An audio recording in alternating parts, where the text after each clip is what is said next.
It's been a long time. We are actually on what I'm calling our my impulsive interviews series, where I listen impulsively. I can't even say the word right now because it's so late. Impulsively interview people in the wind sport industry, and so yeah, this Oh, yeah. So the whole point of the series is to oh, there he is. I got you in bed. Sorry, man.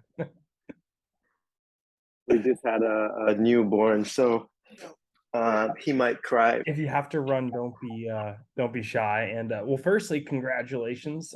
Yeah, this is your second boy now, right? Yeah, 7 days old. So 7 days. Oh wow, I didn't realize that. I thought he was like a month now. Okay, sorry about that. Are you getting some? getting all those new feels, like staying up late at night and yeah, just having fun. So how does it feel the second time around versus the first? I only have one, so It's way easier, I think, just because you kind of have a rough idea of what you're doing, as mm, opposed to first time around, you just feel like you get thrown into the deep end and you're trying to figure everything out at once. yeah. I'm still trying to figure it out. So you're a step ahead of me. Well, those of you who are listening in, again, the whole point of the series is not to be an overly prepared, polished interview because I'm not a polished interviewer. And this is really just for fun, for people to connect with people in the wind sport industry that, I've been privileged enough to have known over the years. And Dre, as many people know him as, is certainly one of them. I'm going to put you on the hot seat right away. Do you remember the first time we met? Whew, damn. I I really can't. It would have been so long ago. It was about 19 years. I would say not yeah, like 19 years ago. I would say it would either been in North Carolina, maybe, or in Florida. I'll give you one more hint. It's a little more southern. Not southern geographically, but southern as in yeehaw. Oh, Texas. Yeah, it was in Texas. So it was more memorable for me because I came to the Velocity games and I was actually wearing a white cowboy hat. And Yeah. yeah, so it was more embarrassing for me. That's why I remember it more than you. But that was my unfortunate introduction to you. So I think everyone listening in knows exactly who you are, but you are, honestly, one of the, not trying to brown nose you too much, but one of the most well-known, stylish kiteboarding professional riders that really we've ever seen. What was your competition debut? It was sort of in what year, like 2002, 2003, or was it a little later than that? Yeah, I think it was around 2002. I started my first real contest was I guess in St. Martin. Um, and my rival there was Sky. I don't know if you remember Sky Solback. Oh, we are totally gonna do him next. That is Yeah. Um, yeah. So my rival there was Sky. He was from Bonaire. So kind of another Caribbean boy. And I had, just kind of been riding a lot and figured that, hey, if I wanted to kind of test my skills out, I needed to go somewhere where there's contests. So yeah, I went to St. Martin and me and him kind of battled it out in the finals. And what was the time gap between that and when I think you really, I mean, from my eyes, I knew who you were from before that, but I think where the world sort of got introduced to you was at that big PKRA event in Cabarete with Martine. I think that was around maybe 205 or 405. Um, but yeah, pretty much from 2002 straight up, I was doing a lot of contests, kind of working my way up the ranks. And and there was an event in the DR where I met Pete Sabrina, and I don't even think I did that well, but for whatever reason, we kind of connected because I was already riding for Cabrina, like nationally, and Pete was down there, and we connected and had a chat, and kind of shortly after that, I ended up on the international team and just got more support, and that helped me to kind of do more, travel more, and compete more, and that I think that also helped me work my way up the ranking. So all that was kind of happening at the same time. You competed a lot from, like you said, 2002 to 2005, 2006, and then it seemed like the competitions stopped. What was that all about? What was going on then? Um, to be honest, I never really liked competing. Um, I think I'm pretty competitive, like against myself and against like my friends and stuff. But I just never like the whole like, okay, you have 10 minutes, go out there in a box and kind of, strut your stuff, and we're gonna judge you based on this criteria and all this stuff. I didn't really like getting put into the box, but at the same time, I knew that if I wanted to kind of, I guess, be a pro athlete, I I had to go down that road. So I just put my head down and yeah, just tried to do well in the contest scene. Um, but I think once I gained some good support from my sponsors, um, I was able to say, hey, you know what? I kind of would prefer to go down the lines of like just creating good content for the sport, and just help make it look interesting and fun and cool in order to try to onboard more people. Yeah.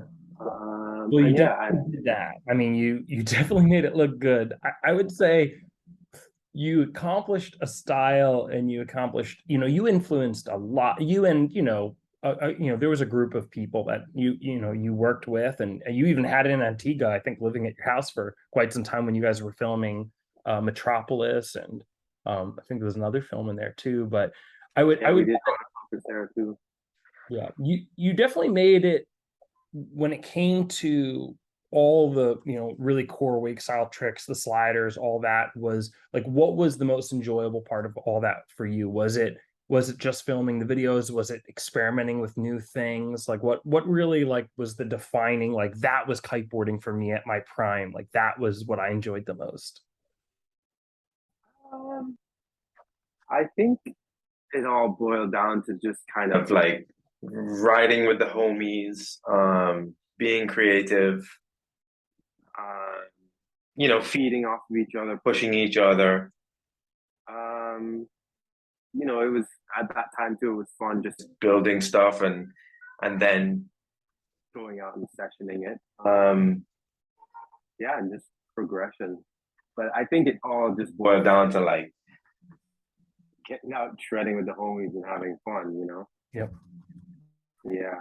Well, if you're not having fun, why are you doing it, right? Yeah, I mean, for sure, I think some people are out there doing it for other reasons, but I agree. If you're not having fun, then yeah, it's kind of pointless. Have you been paying attention to the competition, like, scene now? Like, have you watched any video clips of what these guys are doing? Um, every now and then, I definitely chat on, just turn on the scene and check it out. And it's pretty insane, like where it's gotten to now.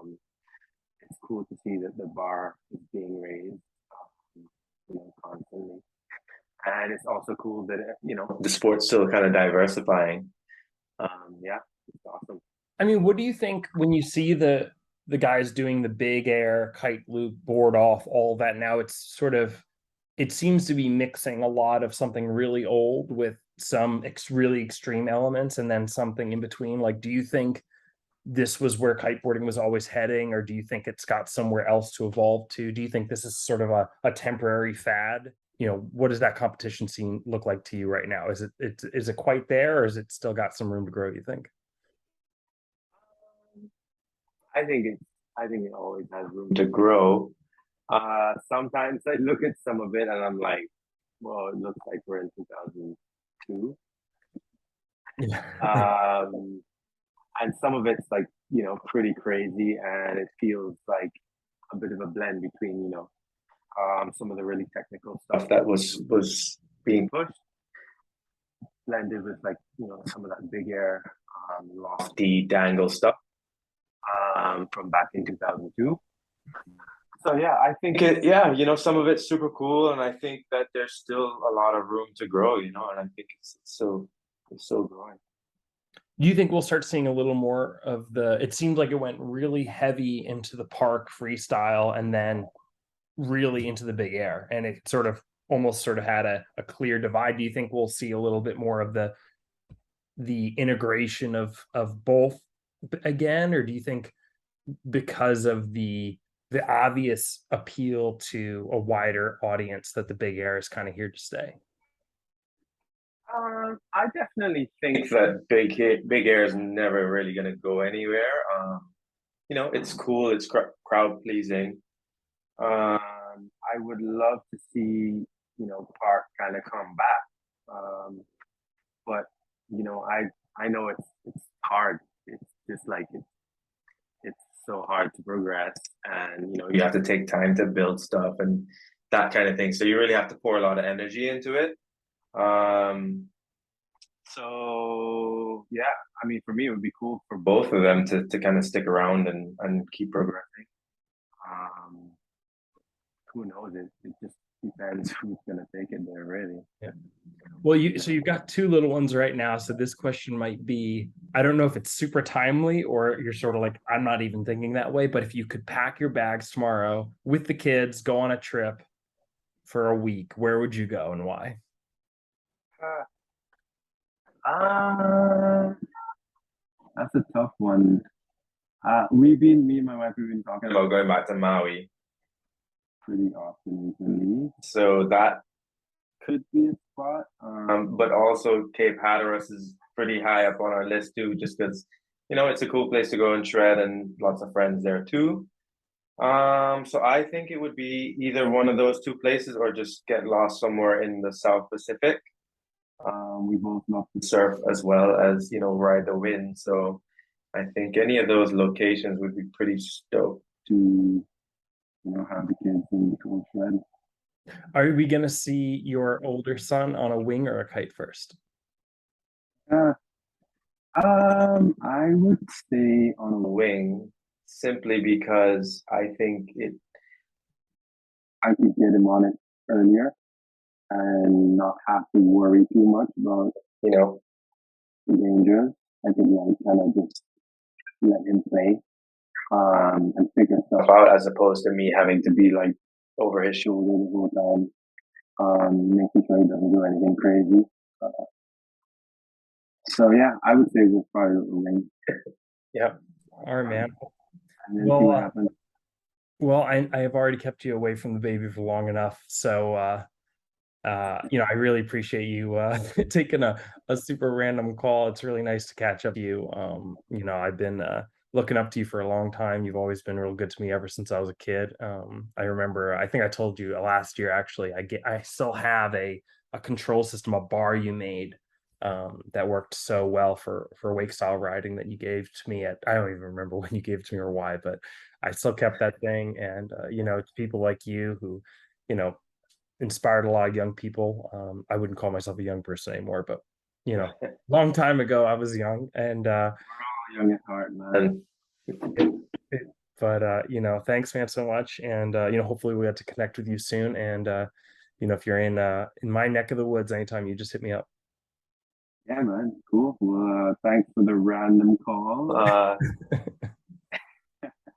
Definitely good to catch up a little bit, and let's do it in person next time and go for a shred. Deal. Beers on me. Take care, buddy. All right, take it easy.